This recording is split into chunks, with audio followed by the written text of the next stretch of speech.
रणवीर ने श्रीदत्त के टापू से होटल पहुंचकर सोनी और संजय को वहां की सारी कहानी सुनाई और ये बताया कि वो अब रेगिस्तान के रक्षक कंपटीशन में भी भाग ले सकता है और 6 महीने बाद एक टेस्ट में पास होकर श्रीदत्त का शिष्य भी बन जाएगा। रणवीर अपने दोस्तों से मिलकर बहुत खुश था। तभी उनके कमरे में शंकरा और भैरव अपने भाई जयदेव के साथ पहुंच गए। जयदेव ने उन लोगों के सामने शर्त रखी कि वो उन लोगों को नहीं मारेगा अगर सोनी अपना शक्ति चक्र उसे दे दे। रणवीर ने जयदेव से कहा, तुम्हें यहाँ आने से पहले मेरे बारे में पता कर लेना चाहिए था। मैं एक छोटे से राज्य राजगीर से यहाँ पहुंचा हूँ। जल्दी ही मैं रेगिस्तान का रक्षक बन जाऊंगा और इससे भी बड़ी बात यह है कि श्रीदत्त जी ने मुझे अपना चौथा शिष्य बनाया है। अब मुझे कोई फर्क नहीं पड़ता कि तुम कौन हो। अगर तुमने मुझे हाथ भी लगाया तो तुम जानते ही हो कि इसका अंजाम क्या होगा। एक बात और सुन लो, एक दिन तुम्हारे रामनगर परिवार का अंत मेरे ही हाथों होगा। जयदेव मुस्कुराकर बोला, ओह तो ये बात है, तुम श्रीदत्त के साथ मिलकर हमें मारोगे। कितनी बड़ी गलतफहमी पाल बैठे हो तुम। श्रीदत्त के शिष्य बनने के बाद भी तुम हमारा कुछ नहीं बिगाड़ पाओगे। मैं रेगिस्तान का रक्षक हूँ। तुम्हें क्या लगता है कि श्रीदत्त मुझे मारने आएंगे या मेरे परिवार को खत्म कर देंगे? तुम्हें क्या लगता है कि रामनगर परिवार श्रीदत्त से डरता होगा? ये तुम्हारी गलतफहमी है।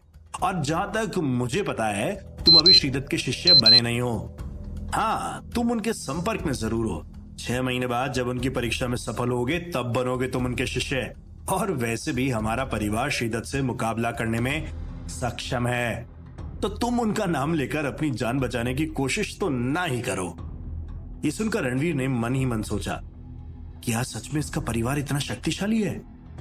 जयदेव आगे बोला, वैसे भी अब देर हो चुकी है। मैंने तुम्हें जिंदगी बचाने का एक मौका दिया था लेकिन तुमने वो गवा दिया। मरने को तैयार हो जाओ। उसी वक्त उसके हाथ में एक शानदार तलवार बाहर आ गई। उसकी तलवार देखकर संजय को डर लगने लगा, लेकिन रणवीर और सोनी को कोई फर्क नहीं पड़ा। रणवीर संजय से बोला, मेरी वजह से तुम खतरे में पड़ गए। संजय को डर तो लग रहा था लेकिन वो पीछे नहीं हटा। वो बोला, साथ जिएंगे साथ मरेंगे। ताकत की इस दुनिया में कमजोर होने का मतलब ही मौत होता है। रणवीर संजय से बोला, चिंता मत करो दोस्त, ना मैं मरूंगा ना तुम लोगों को मरने दूंगा। संजय ने रणवीर की तरफ देखकर मन में सोचा, पता है कि मरने वाले हैं फिर भी इसका आत्मविश्वास नहीं डगमगा रहा। गजब का लड़का है ये। जयदेव की तलवार किसी भी पल उन तीनों को एक ही बार में काट देगी। रणवीर, क्या वहां किसी में भी इतनी ताकत नहीं थी कि वो जयदेव की तलवार का मुकाबला कर सके? उन तीनों की शक्तियां आपस में मिल भी जाए तब भी वो उसके सामने नहीं टिक पाएंगे। लेकिन रणवीर के पास सोल्यूशन था। उसने अपने आग की छड़ी को तैयार कर लिया था। उसकी आंखें अपने शिकार को घूर रही थी। वो अपनी आग की छड़ी से जयदेव को जलाकर राख कर देना चाहता था। अगर जरा सी भी टाइमिंग गड़बड़ हुई तो उसका मतलब मौत होगा। रणवीर सही वक्त का इंतजार कर रहा था। अगर उसके छड़ी फेंकने से पहले जयदेव की तलवार चल गई तो वो तीनों मारे जाएंगे। अगर रणवीर आग की छड़ी से जयदेव को नहीं मार पाया तो वो शक्ति चक्र का इस्तेमाल करके तीनों को बचा लेगा। ये सिर्फ रणवीर के दिमाग में था, लेकिन अगले ही पल क्या होगा ये कोई नहीं जानता था। जयदेव ने अपनी तलवार उठाई और मुस्कुराकर उन तीनों की तरफ देखा। वो तीनों भी अपनी तैयारी के साथ खड़े थे। जयदेव ने जैसे हमला करने के लिए तलवार बढ़ाई, रणवीर ने छड़ी को कसकर हाथ में पकड़ लिया। लेकिन उसी वक्त कमरे में बहुत तेज सफेद रोशनी हुई। रोशनी इतनी तेज थी कि सभी की आंखें बंद हो गई। तलवार टकराने की बहुत तेज आवाज से रणवीर की आंख खुल गई। उसने सामने देखा तो वो बहुत खुश हो गया। उसने देखा सामने अर्जुन खड़ा था। उसी ने जयदेव की तलवार पर अपनी तलवार से हमला किया था, जिसकी वजह से जयदेव दूर जाकर गिर गया। सफेद कपड़े और सफेद तलवार हाथ में लिए अर्जुन रणवीर को देखकर मुस्कुरा रहा था। ये सब देख संजय और सोनी हैरान थे। वहीं जयदेव बहुत गुस्से में था। वो जल्दी से खड़ा हो गया और अर्जुन के पास आकर बोला, तुम्हें हमारे मामले में टांग नहीं अड़ानी चाहिए। मेरी तुम्हारे साथ कोई दुश्मनी नहीं है, तुम चले जाओ यहाँ से। अर्जुन ने उसकी बात का कोई जवाब नहीं दिया। शंकरा और भैरव भी अर्जुन के आने से परेशान हो गए थे, लेकिन संजय और सोनी की खुशी का कोई ठिकाना नहीं था। जिस इंसान के वो किस्से सुनते थे वो आज खुद उनके सामने खड़ा हुआ था।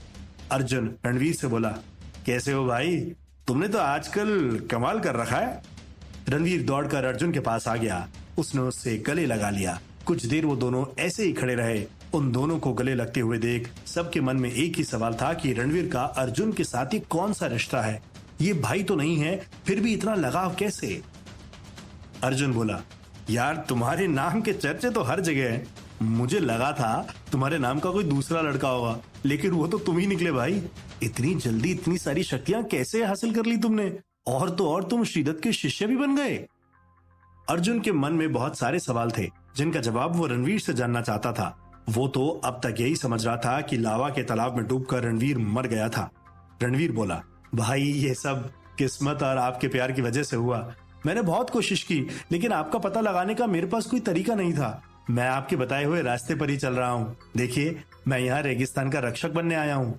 भाई मैंने कभी नहीं सोचा था कि आप मुझे इस तरह से मिलेंगे। मैं जब भी मुसीबत में होता हूँ आप बचाने आ जाते हैं। आप जैसा भाई दुनिया में कोई नहीं होगा। किसी को समझ नहीं आ रहा था कि अर्जुन जैसा शक्तिशाली रणवीर का इतना सगा कैसे बन गया। जयदेव भी खड़ा हुआ ये सब देख रहा था। उसे भी ये रिश्ता कुछ समझ नहीं आ रहा था। अर्जुन ने पलटकर जयदेव को देखा और कहा, जयदेव क्या कर रहे हो ये? मुझे रणवीर, शंकरा और भैरव के बीच क्या हुआ सब पता चल गया है। तुम अस्थि परिवर्तन के अंतिम चरण के योद्धा हो।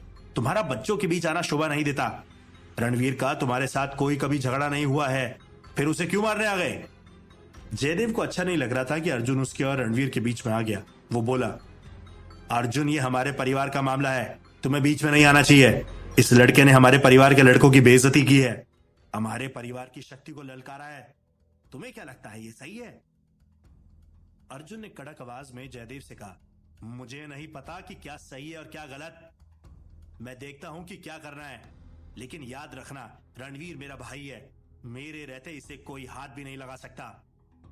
अर्जुन की इस बात का साफ साफ मतलब तो यही था कि अगर जयदेव ने उसे हाथ लगाया तो रामनगर परिवार को छोड़ेगा नहीं। जयदेव गुस्से में बोला, अर्जुन इस लड़के के लिए तुम मुझसे लड़ोगे? क्या तुम्हारे ये दिन आ गए हैं? तुम्हें नहीं लगता इस जैसे लड़के से दोस्ती करना तुम्हारी शान के खिलाफ है? जिसने हमारे परिवार के लड़कों पर हमला किया तुम उसे बचाना चाहते हो? अगर तुमने रामनगर परिवार से पंगा लिया तो तुम अच्छे से जानते हो कि क्या होगा। हमारा परिवार रेगिस्तान के 3 सबसे ताकतवर परिवारों में से एक है। शायद तुम ये भूल गए हो। अर्जुन का परिवार जयदेव के परिवार के सामने कहीं नहीं टिकता था। पिछले 100 सालों में अर्जुन ही अपने परिवार का सबसे ताकतवर इंसान था, लेकिन रामनगर परिवार में एक से बढ़कर एक योद्धा थे। लेकिन इस वक्त अर्जुन की ताकत जयदेव से कई ज्यादा थी। जयदेव सिर्फ अपने परिवार की ताकत की वजह से ही उसके सामने अभी तक खड़ा हुआ था। मैंने जो कहा अगर वो समझ में आ गया हो तो यहां से चले जाओ, नहीं तो लड़ने के लिए तैयार हो जाओ। ये कहकर अर्जुन ने अपनी तलवार जयदेव की तरफ घुमा दी। जयदेव ने शंकरा और भैरव की तरफ देखा और फिर वहां से चला गया। उसके जाते ही सोनी धीरे से बोली, चले गए कमीने। ये सुनते ही सभी ने उसकी तरफ देखा और हंसने लगे। अर्जुन बोला, तो वो प्रतियोगिता में चले? रणवीर, मुझे बहुत अच्छा लगा कि तुम यहां तक पहुंच गए। रणवीर ने कहा, लेकिन मुझे बहुत बुरा लग रहा है भाई कि मेरी वजह से आप रामनगर के लफड़े में फंस गए। अर्जुन ने उसके गले में हाथ डालते हुए बोला, इतना नहीं सोचते यार, जो हो गया सो हो गया। ये कोई बड़ी बात नहीं है। मुझे कोई फर्क नहीं पड़ता, चाहे वो जयदेव का परिवार हो या महेंद्र का। अगर कोई हमसे टकराएगा तो वो मारा जाएगा। कुछ देर बाद वो सभी रेगिस्तान के रक्षक कंपटीशन में पार्टिसिपेट करने के लिए स्टेडियम में पहुंच गए थे। पूरा स्टेडियम भीड़ से खचाखच भरा हुआ था। रणवीर इस लम्हे का इंतजार न जाने कब से कर रहा था। उसने देखा करीब 100 लोग इस बार पार्टिसिपेट करने आए थे। दूर से ही वहां शक्ति का एहसास हो रहा था।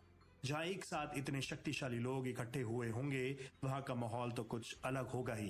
कंपटीशन में पार्टिसिपेट करने के लिए कम से कम पुनर्जन्म के लास्ट लेवल की शक्ति होना जरूरी था। सभी पार्टिसिपेंट्स एक ही तरफ बैठे हुए थे, बाकी तरफ ऑडियंस थी। अर्जुन ने रणवीर से कहा, तुम यहां बैठो, मैं अभी आता हूं। रणवीर ने ऐसा नजारा अपनी जिंदगी में पहली बार देखा था। जो लड़कियां पार्ट लेने आई थी वो सब एक तरफ खड़ी हंस हंस कर बातें कर रही थी। सभी अपनी अपनी शक्ति दिखाने के लिए तैयार थे। संजय ने रणवीर से कहा, इस साल 100 से ज्यादा लोग भाग लेने आए हैं। इतने पहले कभी नहीं आते थे। लग रहा है इस बार मुकाबला बहुत तगड़ा होने वाला है। रणवीर को इससे कोई फर्क नहीं पड़ रहा था। वहां 100 होते या 200, वो खुद को लेकर कॉन्फिडेंट था। उसने देखा संजय के पैर कांप रहे थे।